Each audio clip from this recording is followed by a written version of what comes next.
Mr. Paur, could you tell us what kind of organization is your organization is TNS, and what it's about, and what business it does in China here?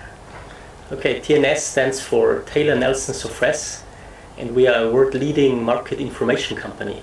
We're headquartered in London, and we are offering to our clients market research and consultancy services. We are delivering market information and insights into consumer behavior and consumer attitudes, and our aim is to provide help to our clients to make better management decisions. TNS is organized in different industry sectors, and I'm representing the automotive sector. I'm responsible here in China for all activities concerning automotive market research. And I'm also looking into other North Asian countries like Korea, also Taiwan and Hong Kong. We know that recently your company has completed research on the car consumers' behavior patterns. So could you tell us the result of your research? Yes, indeed. We have investigated the experiences of car buyers at the point of sales, so at the car dealerships, and we have done this research with our colleagues from KPMG. And with KPMG we have investigated the expectations that car buyers have when they go to dealerships, and also measured the level of satisfaction with the performance of the dealerships. Now, what we have found out in our research is that actually car dealers are not yet really living up to the expectations of car buyers in China. But we also have found out that there is obviously a wide diversity of demands in the market, so simply because the market is so big and there is still so much to develop. Okay, next question. Your research indicated that the internet has a lot of influence on the car consumers' buying decisions. So my question is that does a lot of automakers try to sell their cars on internet? Well, internet is not a primary channel for selling cars. And the reason for this is that the cars are a too big investment for people, specifically when we talk about private car purchase. And people want to see and touch and feel the cars before they buy it. But on the other hand, internet is an extremely important source for information. And in China, internet may be even more important than in other countries because the Chinese consumers are not yet very experienced. So they rely a lot on recommendations, specifically from friends and from relatives. Now, the internet provides a good platform for communication with other people. So through blogs or through chat rooms, people can very easily exchange information and also obtain information. And because internet in China is also seen as a very credible source of information, so it has obviously a very important role in the decision-making process for people when they're buying cars.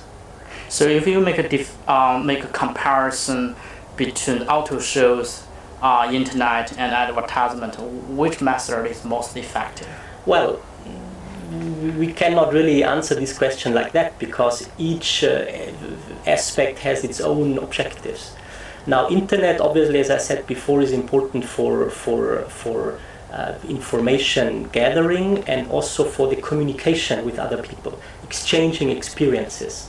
Auto shows are extremely important because people can also get new information about the new products in the market. And as I said before, cars are extremely products of high involvement of consumers. So people want to see cars, want to feel cars, want to touch cars. And this is where auto shows are ideal because people can go there and see live these vehicles. In magazines, they only see the photos. Now, advertisement, on the other hand, is again something different, and we have to see that advertisement in the first place wants to transfer the information about the new products. In China, it may be more favorable than in other saturated markets because people still want to get some some information about the products. But you must not forget that China is a huge market, a huge geography. So to cover all the different regions is extremely difficult and needs to have a lot of investments actually. If you make a comparison, the advertisement in China and in other countries, is that advertisement in China is more effective in selling cars? Now again, it may be a more favorable context because people are still ready to get information from advertisements compared maybe to more mature and saturated markets where people are a little bit fed up with all the advertising messages. But again, in China we have the difficulty that the market is so huge, and also if you look into the different regions, if you compare, for example, the different tiers of cities, we have very different stages of development, and this means that consumers have different needs. So when we look into advertisement, then we always have to see what makes advertisement effective, and it makes it effective if you can actually address your target group and address the needs of your future consumers. Now, with such a diversity in the market, obviously this is very difficult, and this is why it is not easier to do advertisement in China than it would be in any other market. Of all marketing channels, the influence and the reliability of car dealers is not as good as other channels of marketing. So how this phenomenon is reflected in international automakers and Chinese automakers? Yeah, this is also something that we have seen in our study that we have carried out with KPMG. Generally speaking, in China, the confidence and the trust in car dealers is lower than in more mature markets. And the reason for that is that the market is very young, and that very often we see salespeople who are very young also and very inexperienced. So obviously there is a lack of product knowledge, but also a lack of experience in consumer or customer service.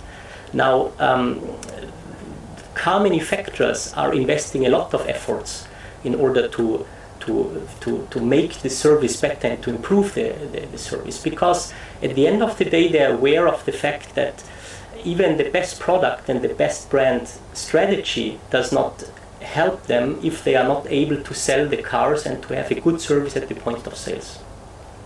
So they're investing a lot of time, a lot of effort, and a lot of money in order to improve that. The study also has shown that the dealers or the dealer networks of the foreign car manufacturers in China are doing a better job than the Chinese domestic brand networks.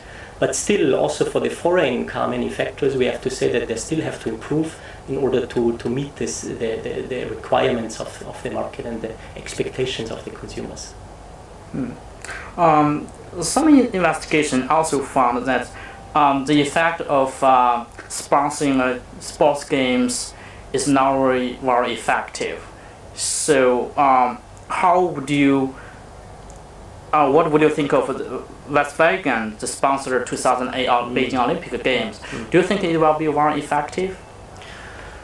Well, the question is, what is effectiveness? If we translate, or we want to translate effectiveness in selling more cars, then I would agree probably to say it is not very effective to do sponsoring. But we have to see that sponsoring has a different objective. The objective of sponsoring is to raise awareness. Now, in a competitive market where so many brands are competing for consumers, it is extremely important that brands are present in the consumers' minds. And then an event like the Olympics obviously is a formidable occasion for Volkswagen or for other brands also to gain visibility. Another objective of sponsorship is to shape the image. Now, through activities in this sponsorship, Volkswagen can present their new models, showcase the new product, and also present itself as a modern brand who is supporting this important event for China.